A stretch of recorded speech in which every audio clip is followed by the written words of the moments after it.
Ikapitong Pagulong. Amahan ko sa iyong mga kamot, itugyan ko ang ako Espiritu. Sa gabay na ikanatama, itudla kita sa pagpangaji sa mga hikana, sa di mga tulog, matugpasa sa ka-evening prayer. Maluluwi ko, pagdali ako, karong gabi ko na. Kaysa iyong kamot, itugyan ko ang akong kaugalingon, akong lawas, ugalan, tatagnan, na ako lang.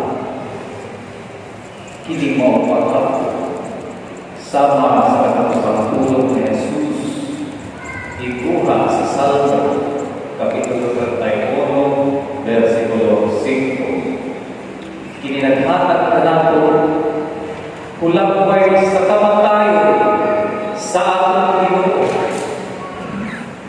Ang Bible scholar na nagkadayon or si William Barclay, even on a cross, Jesus died like a child falling asleep in his Father's arms. Umandiya nabuhat ang ipabuhat kaniya sa amahan. Gitugyan sa atong Ginoong Jesus ang iyang pagalingon kadto sa amahan. Unsa man ang kahulugan ining pagtugyan ni Jesus sa iyang Espiritu kadto sa amahan. Adunay slogan ang usa ka kumpanya nga kaingon, "You're in good hands." Kini ang pasabot nga sa panahon sa atong paginahanglan, ang maong kumpanya andam muhatag, mag-amping o mag-amuha kanimo. Sa lain mga kamot, makasalig ka apat sa atong kinabuhi. Adunay kamot nga mas kasaligan o mas atlang dunay sa pag-amping o pag-amuma. Katago, kini mo kamutan. Mo'y gitugyanan ni Jesus sa iyang kinabuhi. Pagkamot sa atong langitong kamahan sa samang paagi, ang atong langitong kamahan nagbibitaw sa kanato sa pagtugyan sa atong mga kabalaka o atong mga kahinawa sa tanang atong problema sa mga nangabungkang mga relasyon, sakit sa panglawas, pinansyal, mga kaisod, o sa tentasyon sa pagpapasala na pinakaroon sa social media, nagkalain-lain ang kadalian, tentasyon sa pagburot sa imong oras, pislit isang kilit na needs na kutabo, hantod na dunay mga malaway, malaway na tentasyon na maghisod kapag bawing sa pagkakan sa amahan.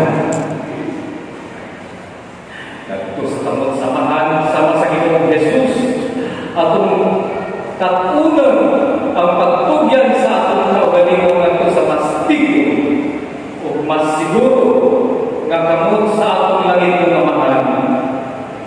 Kay dili siya upakyas ka nato. Subok malandungon, brothers, apan tungon.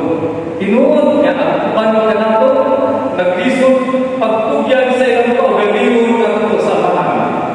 Ang mga tao mapahipaso, mga tao adunahan, tanan, o mga tao gamhanan sa taglimban, maglisod pagtugyan sa ilang kaugalingon ngadto sa naging pamamahan.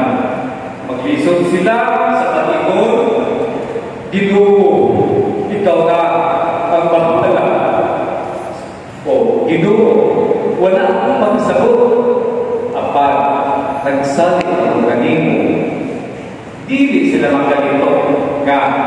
Ginoo, ang akong kinabuhi, na nasa iyong mga kamot. Musabi ako kanina. Payo sa kapari, kanagingon, ato ni kaya kini sobrang ICD, ICE, whom imposition, control, o expectation. May kapila na gusto mo impose sa ilang paugalingong kabubutol kaysa masunod sa kabubutol sa Diyos. Ako ba sa ganahan na sila kananay at mag-control sa dagat sa ilang kinabuhi.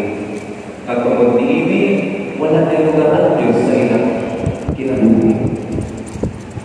Sampanang kayo. Kanunay na mag-expect na ilang gusto maway matuman.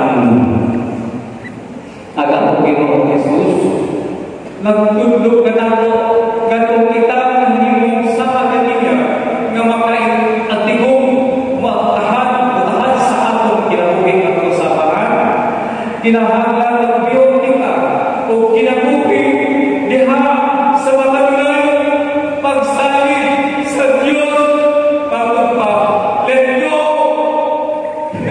God, He knows everything what we suffer, what our trials, kung sabay atong mga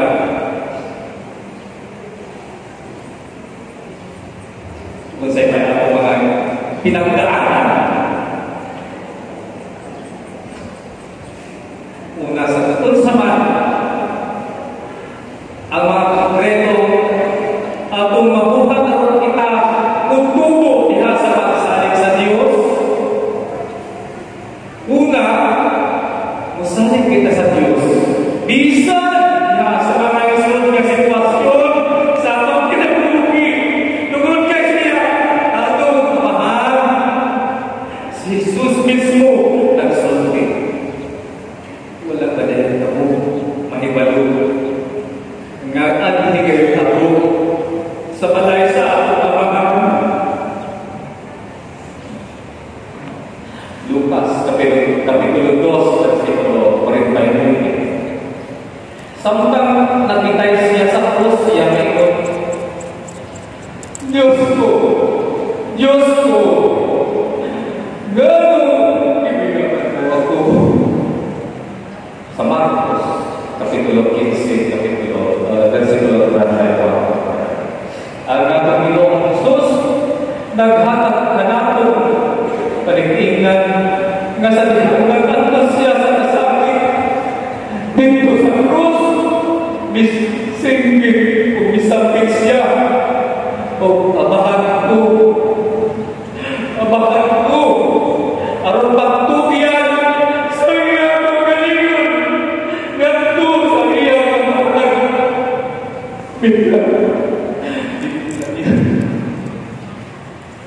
magkaya ko natos pagdapan sa mga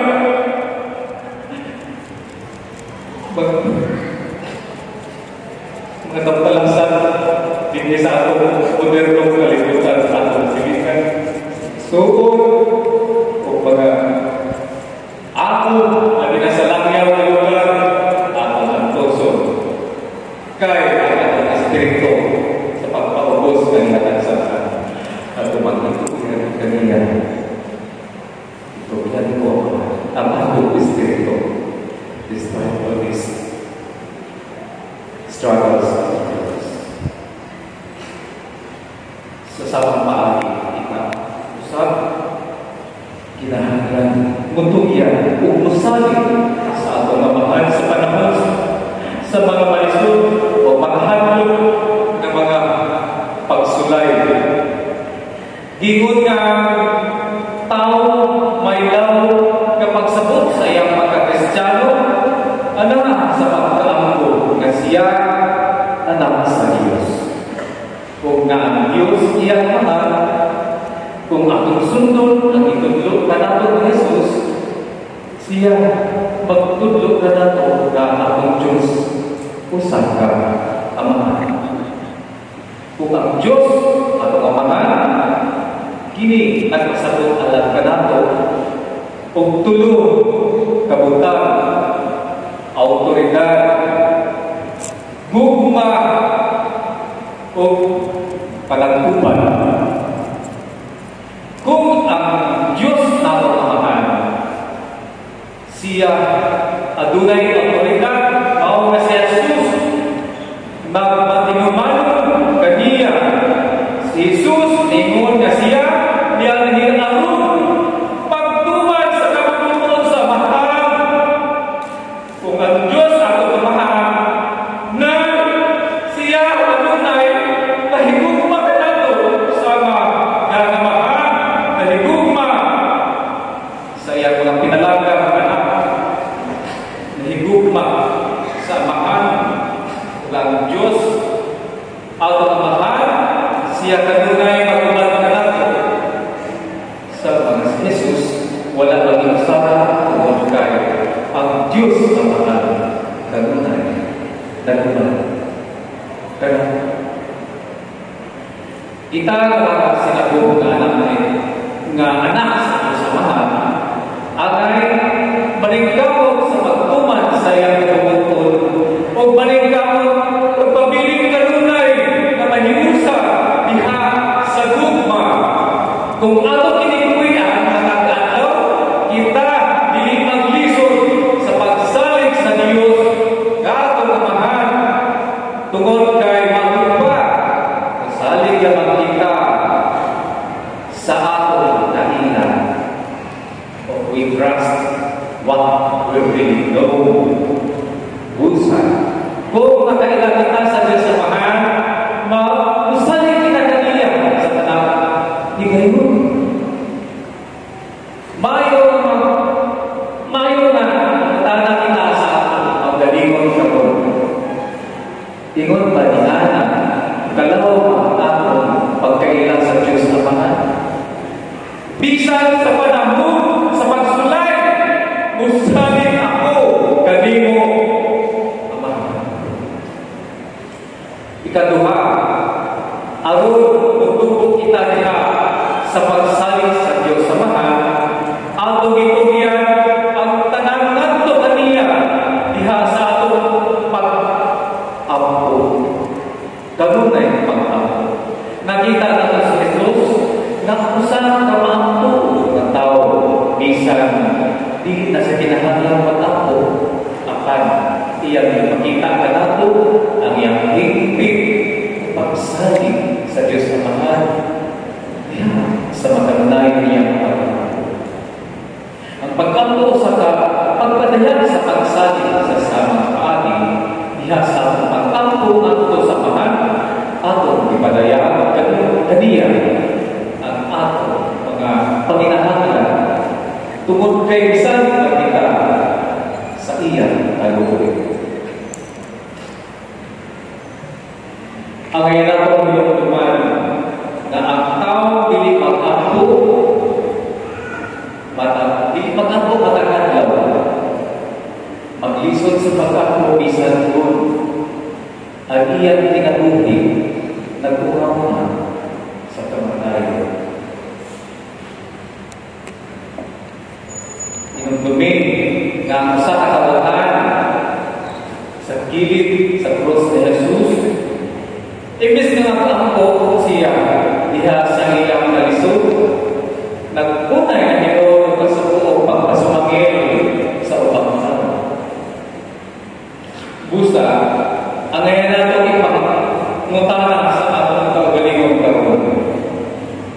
Ang pag-ampo pa mo'y una ng buhay. Kung anak sa kalisod o kiniba ang katapusan sa tumpaton, ikatulo, aron kita mutubo diha sa atong pagsalig sa Diyos amahan, mutubo kita nga iyang tumanon ang iyang bisahan kanato diha sa balaang kasulatan. Ang atong Ginoong Kristo mismo nag-ampo ug nagputlo sa balaang kasulatan. Mahinumduman nato nga ang tulo kahigayon niyang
Diyos.